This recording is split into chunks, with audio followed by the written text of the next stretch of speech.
अस्सलामुअलैकुम, I'm Yasir Ali in front of you और मैं आपकी खिदमत में हाजिर हूँ एक नई वीडियो, एक नई इंफॉर्मेटिव वीडियो के साथ अपनी इस लर्निंग क्लास के अंदर। आज जिस चीज़ को मैं आपके सामने लेकर पेश हुआ हूँ that is once again the mix practice of conditional sentences. जैसे कि आप जानते हैं कि पिछली लर्निंग वीडियो के अंदर जिस चीज़ को मैं लेकर हाजिर हुआ था वो भी मिक्स प्रैक्टिस थी कंडीशनल्स की, टाइप 1, टाइप 2 और टाइप 3 की। उसमें मैंने ये किया था कि मैंने जो वर्ब्स हैं उनको मिस किया था या इफ कंडीशनल में या मेन कंडीशनल में। आज मैंने क्या किया है कि आज मैंने जो आपके लिए लेक्चर बनाया है उसमें मैंने क्लॉज या तो इफ या तो मेन को मेंशन किया है और जो रिमेनिंग क्लॉज है उसको मैं और आप डिस्कस करेंगे, डिस्कशन करते हुए कि यहाँ पर क्या आना चाहिए। अगर ये टाइप 1 है तो क्या आएगा, टाइप 2 है तो क्या आएगा और टाइप 3 है तो क्या आएगा। तो इस हिसाब से हम जब चलेंगे तो हमारी जो थोड़ी बहुत कमी बेशी रहेगी लर्निंग में, जो गैप्स हैं, जो डाउट्स हैं, वो भी क्लियर हो जाएंगे। तो लेट्स कम। जो पहला सेंटेंस मैंने आपके लिए मेंशन किया था वो था they would have reached there. तो मैंने पहले ही डिस्कस किया कि आपको याद है हमारे पास 3 टाइप्स जो हमने डिस्कस किए हैं। जब हम would have plus third form की बात करते हैं तो इसका मतलब ये होता है कि हम टाइप 3 की बात कर रहे हैं, क्योंकि टाइप 3 में would have plus third form आता है मेन क्लॉज के अंदर। इस वक्त हमारे पास मेन क्लॉज मौजूद है और जिस क्लॉज को मैं और आप डिस्कस करेंगे वो होगा इफ क्लॉज। अब यहां पर हम इफ लगाते हैं, if they would have reached there if. अब यहां पर आप चाहें तो एक्शन का जुमला भी बना सकते हैं, स्टेटस का भी बना सकते हैं, प्रॉपर्टी का भी बना सकते हैं। सो इट्स अपॉन यू कि जो ज्यादा करीब लगे आप वही बनाए। मैं कोशिश करता हूं reach there if they had a car. अगर उनके पास एक गाड़ी होती। ये रहा आपका इफ क्लॉज और ये रहा आपका मेन क्लॉज। अब गौर कीजिएगा, चूंकि ये टाइप 3 कंडीशनल है और टाइप 3 के अंदर मेन क्लॉज के अंदर वुड हैव थर्ड फॉर्म लगाते हैं। और जब आप बात करते हैं इफ कंडीशनल, क्योंकि इफ से इंट्रोड्यूस होता है तो यहां पर आपको डबल हेड लगाना पड़ता है, एक पास के लिए, प्रॉपर्टी के लिए। और यह हाइपोथेटिकल केस है, ये सब्जेक्टिव केस है। और मैंने आपको पहले बताया था कि type 3 conditional is used to talk against the past facts. जो माजी की हकीकत है उसके खिलाफ इसे इस्तेमाल करते हैं। तो ये है आपका टाइप 3 कंडीशनल फॉर प्रॉपर्टी। अच्छा, अगला जो जुमला मैंने लिखा है if I am a brave person. तो ये रहा आपका जो क्लॉज मैंने इस वक्त मेंशन किया है वो है आपका इफ क्लॉज जो मेरे पास मौजूद है। इसके अंदर अगर आप देखें इफ क्लॉज को मैंने मेंशन किया, मेन क्लॉज रिमेनिंग है। इसको देखते हुए we will decide what we are suppose to do, कि हमने करना क्या है। अब यहां पर आप देखिए इज आर एम लगाते हैं जब आप स्टेटस की बात कर रहे हो। जैसे ही इज आर एम आए आप समझ लीजिए कि वी आर टॉकिंग अबाउट या we are discussing type 1 conditional. Is are am status के लिए यूज होता है क्योंकि इसके बाद तो कोई आईएनजी फॉर्म यूज नहीं हो रही, तो डायरेक्टली हमने एडजेक्टिव या नाउन को यूज करना होता है। तो ये इस बात की इंडिकेशन कर रहा है या निशानदेही कर रहा है कि ये टाइप 1 कंडीशनल है और स्टेटस के लिए है। अच्छा, इफ क्लॉज चूंकि वहां पे है तो कोमा लगाना एसेंशियल है। अब हमने लगाना है मेन क्लॉज। तो मेन क्लॉज में हम क्या करेंगे, if I am a brave man I will face the challenges. अगर मैं एक बहादुर शख्स हूं तो मैं जो चैलेंजेस हैं उनका सामना करूंगा। तो आपको पता है इफ क्लॉज के अंदर इज आर एम और मेन क्लास के अंदर will plus first form of the verb इस्तेमाल करते हैं। साबित ये हुआ कि इस वक्त जो कंडीशन मेरे सामने है वो है टाइप 1 कंडीशनल फॉर स्टेटस। अगला जो जुमला मेरे और आपके पास आ रहा है वो है she would never misbehave. Would plus first form मैंने आपको बताया था कि जब हम इस्तेमाल करते हैं तो ये निशानदेही करता है इट इज टाइप 2 कंडीशनल, क्योंकि टाइप 2 कंडीशनल के मेन क्लॉज के अंदर वुड प्लस फर्स्ट फॉर्म आता है, चाहे वो स्टेटस के लिए हो, प्रॉपर्टी के लिए हो या एक्शन के लिए हो। अब फिर वही सिचुएशन आपके पास है कि मेन क्लॉज तो मेंशन हो गया है, अब यहां पर जो मिसिंग है वो है इफ क्लॉज। तो आइए इफ क्लॉज को मेंशन करते हैं। अब चाहे स्टेटस के लिए बनाए चाहे प्रॉपर्टी के लिए हम पर मुनहसर करता है। तो देखते हैं, she would never misbehave if they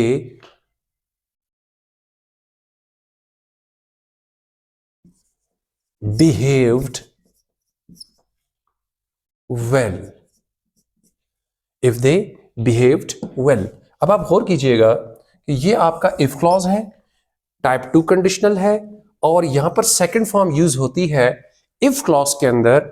अगर आप टाइप 2 कंडीशनल को इस्तेमाल कर रहे हो फॉर एक्शन तो यहां पर इस वक्त ये हाइपोथेसिस वर्ब है, सब्जेक्टिव सिचुएशन है और टाइप 2 कंडीशनल को आप इस्तेमाल करते हैं to talk against the past और सॉरी द प्रेजेंट फैक्ट्स। अब प्रेजेंट में रियलिटी ये है कि अगर आप उससे अच्छा बर्ताव करते तो वो बुरा रवैया कभी भी ना दिखाती। इसका मतलब ये हुआ कि आपने आप अच्छा बर्ताव नहीं करते हैं, इसलिए वो भी आपके साथ बुरा सलूक करती है।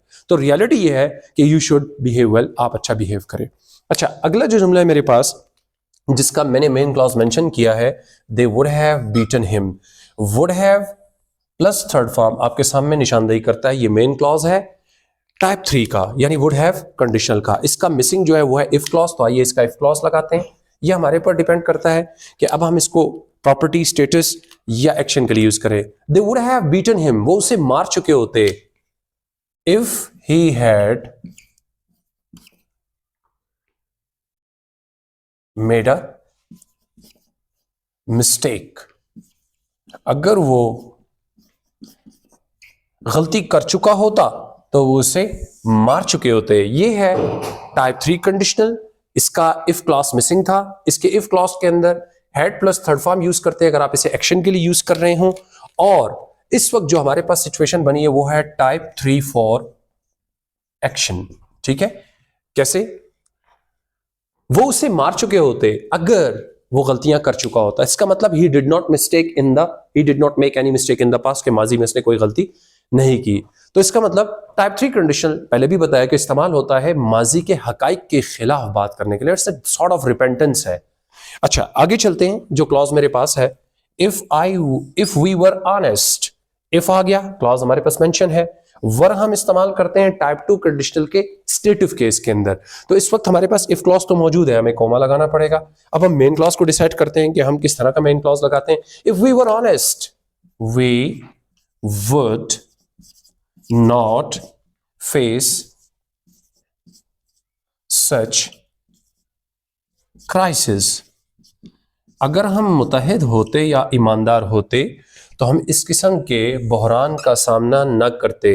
देखिए, मैंने आपको बताया था टाइप 2 कंडीशन के अंदर स्टेटस में वर्क को इस्तेमाल करते हैं, चाहे जो भी नेम हो, वास कभी भी नहीं लगाया जाता। और अगर हम मेन क्लास की बात करते हैं तो वुड प्लस फर्स्ट फॉर्म जो कि इस्तेमाल हुआ है नेगेटिव जुमला है। तो साबित ये हुआ कि ये आपके पास है type 2 conditional in which we talk against the present facts, कि अगर हम ईमानदार होते तो हम मसाइल का सामना ना करते। तो साबित क्या हुआ कि we are not honest. Reality ये कि हम ऑनेस्ट नहीं है। अगले क्लॉज की तरफ चलते हैं जो कि मेंशन है, if I had met them. If clause मौजूद है, हैड प्लस थर्ड फॉर्म इस्तेमाल होता है टाइप 3 कंडीशनल के एक्शन के लिए। तो इसका मतलब ये टाइप 3 है, इससे पता चल गया। कॉमा लगाएंगे, इफ पहले से मेंशन है। और अब हमने इस्तेमाल करना है would condition, sorry main conditional. If I had met them, I would have helped them. अगर मैं उनसे मिल चुका होता तो मैं उनकी मदद कर चुका होता। इसका मतलब यह हुआ कि in the past I did not meet them, that's why I did not help them. ना मैं उनसे मिला, ना मैंने उनकी मदद की।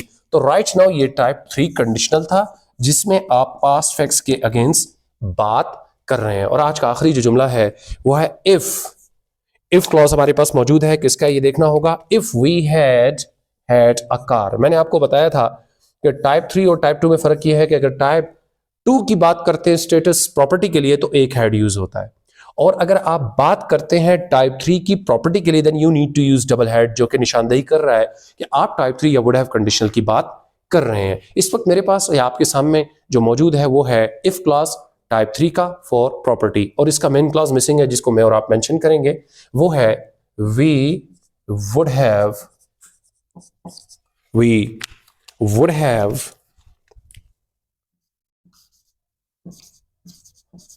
enjoyed। अगर हमारे पास एक गाड़ी हो चुकी होती तो हम लुत्फ अंदोज हो चुके होते। जैसा कि मैंने आपको बताया था कि इफ क्लॉज के अंदर डबल हैड और मेन क्लास के अंदर would have plus third form को जब हम देखें तो साबित यह होता है कि आप टाइप 3 के जो कंडीशनल में है वो दाखिल हो चुके हैं, और ये प्रॉपर्टी के लिए था क्योंकि इफ क्लॉज मौजूद था और मेन क्लास को मैंने और आपने मेंशन किया। तो I hope that's enough for today, और ये लेक्चर आपके लिए हेल्पफुल ज़रूर होगा क्योंकि ये वो चीज़ें हैं जो रोज़मर्रा के रूटीन में काफ़ी हमारे सामने इस्तेमाल होती हैं, और अबूर ना होने की वजह से we definitely face so many problems. हम बहुत से मसाइल का सामना करते हैं, और ये बेसिकली जितनी भी एग्जांपल्स थी सारी कॉम्प्लेक्स सेंटेंस थी, एक डिपेंडेंट है और एक इंडिपेंडेंट क्लॉज। लेकिन I will keep on bringing such things for you people, मैं लाता रहूँगा, और एक दो तकरीबन क्लासेस के अंदर अपनी जो लर्निंग क्लासेस उसमें आपके लिए कंडीशनल के कुछ स्टफ लेकर आऊँगा, जिससे आपके अगर कोई भी गैप्स होंगे या कोई भी डाउट्स होंगे, definitely you will definitely fill it up and you will improve it. So for such videos, keep on watching my channel, subscribe to my channel, like, share, and definitely press the bell icon so that you may not miss any video, ताकि आपसे कोई video miss ना हो। और वो लोग जो subscribe नहीं करते लेकिन देखते हैं, रिक्वेस्ट है कि आप भी सब्सक्राइब करें, ताकि मैं मजीद इस तरह की वीडियोस आप तक लाता रहूं और आसान तरीके से आपकी इंग्लिश को इंप्रूव करता रहूं। Thank you very much, see you in my coming learning video. अल्लाह हाफिज़, बाय बाय।